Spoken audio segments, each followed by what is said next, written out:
Welcome to our Magento 2 tutorials. Today we will learn how to create stocks using Magento API. First, we have to generate an admin access token.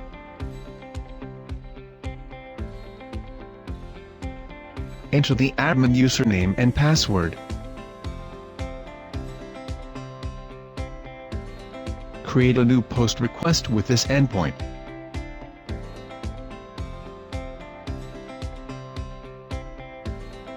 Copy and paste the token in authorization section as bearer token.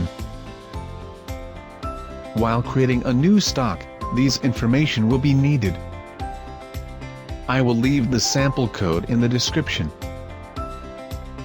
After complete, Magento will return a stock ID. Then log into your Magento admin, and view the new stock.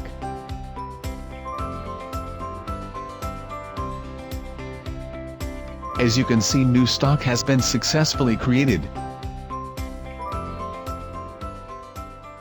Hexa. Connecting applications, automating processes,